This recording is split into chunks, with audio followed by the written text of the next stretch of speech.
Il y a 60 ans s'enregistrait l'album J'éteins GT, du saxophoniste Art Pepe.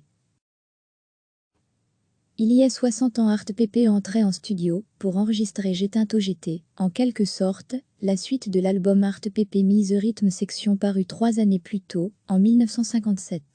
Point commun entre ces deux albums, le saxophoniste Art Pepe est entouré à chaque fois d'une section rythmique de Miles Davis.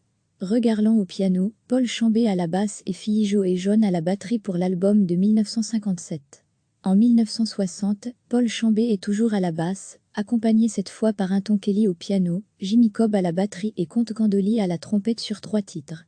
Un enregistrement sous pression, car cette section rythmique est disponible très brièvement, et pour une seule session. Art Pepe quant à lui n'a plus joué depuis 2 semaines avant de pénétrer dans le studio.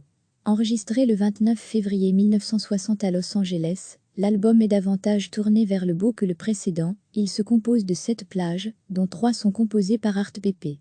Parmi celles-ci, la plage titulaire J'éteins GT, interprétée par Art au saxophone ténor. L'album comprend 2 ballades, Fray, morceau qu'Art Pepe joue dans le film The Subterranean et Diane, prénom de sa femme de l'époque. Art Pepe commence sa carrière dans la formation de Benny Carter. Mais c'est au grand orchestre de Stan Kenton qu'il devra sa renommée. Il deviendra l'un des plus grands représentants du jazz West Coast avec notamment Shea Baker, avec qui il aura en commun la passion du jazz mais aussi une vie tumultueuse, entre drogue et conquête, entre errance, ratage et réussite.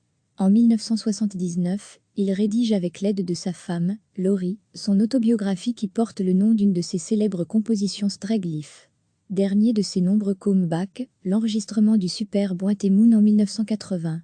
Art Pepe décède à Los Angeles 2 ans plus tard à l'âge de 56 ans. Cliquez sur s'abonner pour recevoir les dernières nouvelles.